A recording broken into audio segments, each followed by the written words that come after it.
well, I'm just quickly taking this for historical reasons mainly, but the little pine forest that we have down the back here will soon make way for an olive and citrus grove, which is going to replace all of this. So there's a massive cleanup effort post their removal, because there's also a lot of other growth that needs to go, all of which is not indigenous, it's all foreign. So we've got a lot of escaped, whatever these things are, cacti type things, which are just growing absolutely everywhere. We've got the creeping vine there, which is bad, and we've got this other flowery vine which grows absolutely everywhere, plus I guess another type of cactus plant which is just growing wildly in the back here. So all that has to be gotten rid of, as well as these trees. Okay, here you can see this tree that broke off that caused all the rash to do something about all these trees is still here, but it's just sheared off in the wind. It's quite dramatic really, isn't it? It's unbelievable. Anyway, it fell across the fence at the back there and along the side of the property here and into the neighbour's property, damaging that area extensively. We don't want these other trees doing the same thing, so they're going.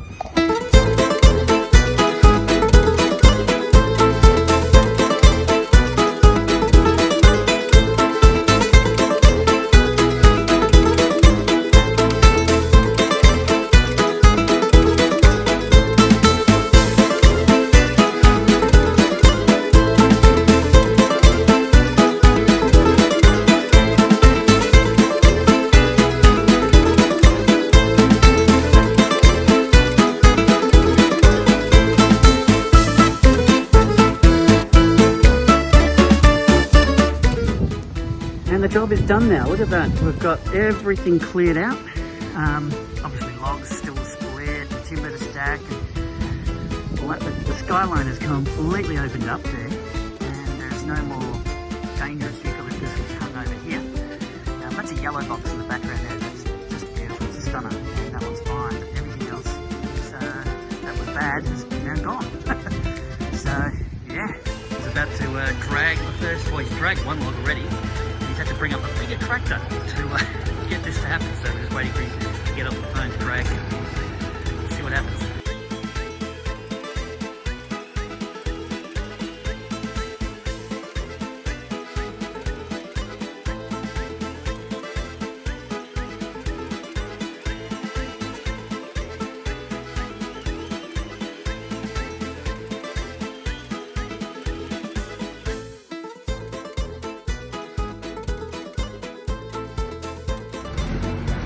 My God, this is a stubborn one. The tractor's just going overtime, but he's got it through finally. Look at the ground being chewed up. Oh God, look at the mess. Bloody hell. Alright, we're going to push that one up against the other logs.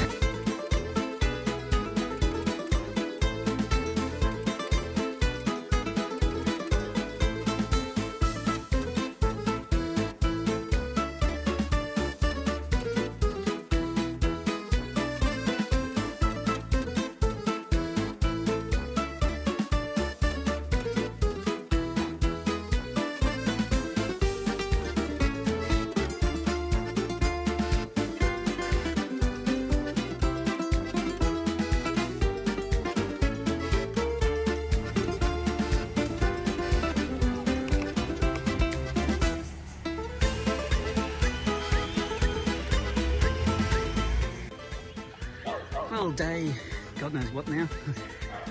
We've started landscaping essentially, because we've taken all the logs off the side here and started filling them in with topsoil that had spilled over, some fill at least. And yeah, it may not look pretty, but it is definitely the basis of a terrace, and we'll spend a lot of time stabilising that and filling it up with good stuff as well. And over here, we've managed to take away all of the soil that was once spilling over into the neighbour's property, and that's all the way to the post there. So that's now cleaned up. This is where we're going to place all the cut timber once we've milled them on the mill. And then eventually they'll be lifted up into the terraces, and we'll start putting them up against the walling there.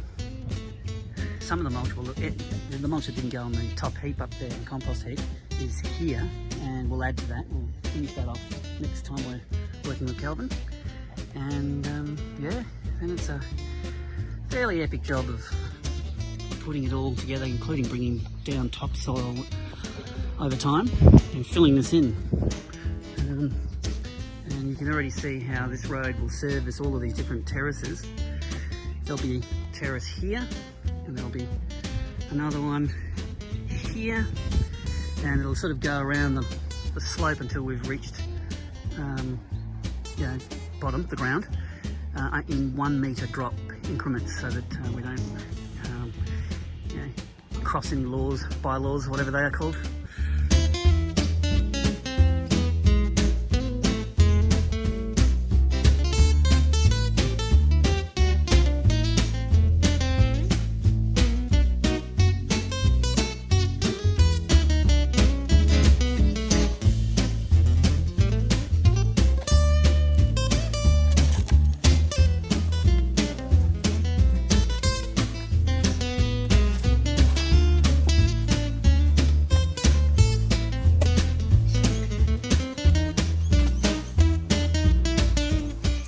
Here with this gorgeous looking mill and a very large number of logs. So, all right, we've got it level. That's quite a chore just to get it level, but yep. I reckon it's pretty good.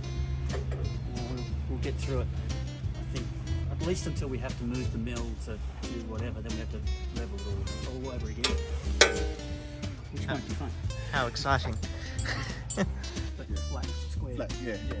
But if you have a bit of bark on the edge, bark, fine. Okay. Yeah. So, that's fine.